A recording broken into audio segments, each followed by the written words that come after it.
Susie Cobden. I've got another short passage here from the same book that I did the reading from yesterday, In Tune with the Infinite by Waldo Trine, and I just thought it was pertinent. In the degree that we open ourselves to the inflowing tide of this immanent and transcendent life, do we make ourselves channels through which the infinite intelligence and power can work.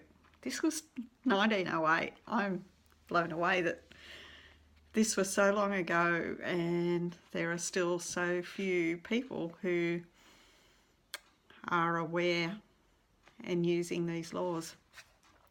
It is through the instrumentality of the mind that we are enabled to connect the real soul life with the physical life, and so enable the soul life to manifest and work through the physical. The thought life needs continually to be illumined from within. This illumination can come in just the degree that through the agency of the mind we recognize our oneness with the divine, of which each soul is an individual form of expression. This gives us the inner guiding, which we call intuition. Intuition is the spiritual nature and understanding practically what sense perception is to the sensuous nature and understanding.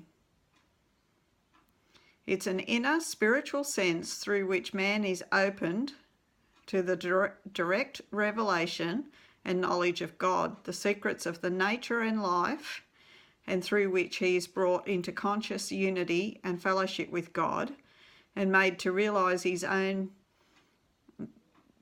deific nature and supremacy of being as the Son of God. Spiritual supremacy and illumination, thus realised through the development and perfection of intuition under divine inspiration, gives the perfect inner vision and direct inner sight into the character, properties and purpose of all things to which the attention and the interest are directed. It is, we repeat, a spiritual sense, opening inwards as the physical senses open outwardly.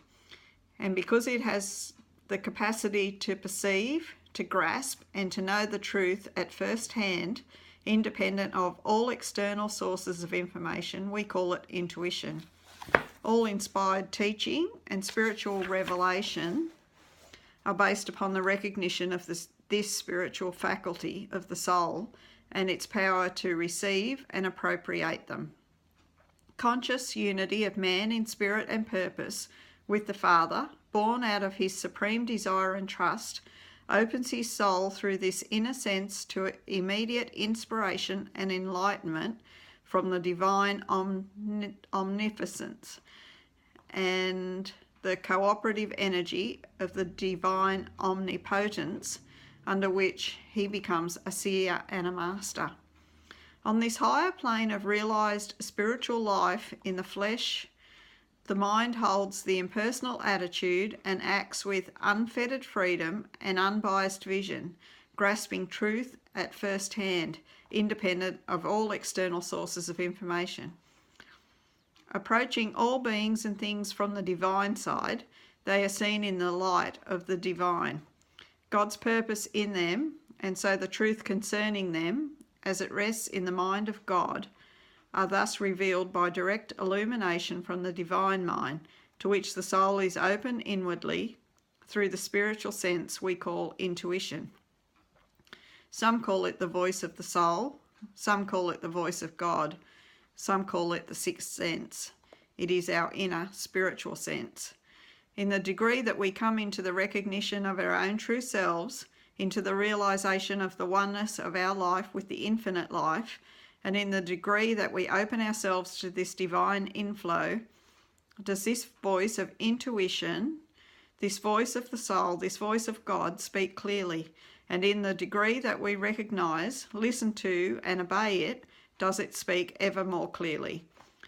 Until by and by there comes the time when it's an unerring, absolutely unerring in its guidance. So it's about being open-minded, about allowing that there could be something more out there, about believing that you could be something more, because the more open-minded you are, the more you will be given proof of this. So if you close your mind, if you're sure that you're just human and nothing more, if you're just a meat suit with a brain and a limited life and no power beyond the muscles in your arms, then that's what you are. But if you can be open-minded, even if you're not fully believing right now, but if you're open-minded, well, this could be possible, then you'll be given more reason to believe that it's possible. So opening your mind is the first step to allowing the knowing. I know, I know. So my love to you all. I could have more to share out of this book. I'm enjoying it. Although there's no really new information to me, it's a different slant, and I love getting these confirmations from the universe that it's all there and it's all at our beck and call and waiting for us to use it. So have a great afternoon, my love. Bye.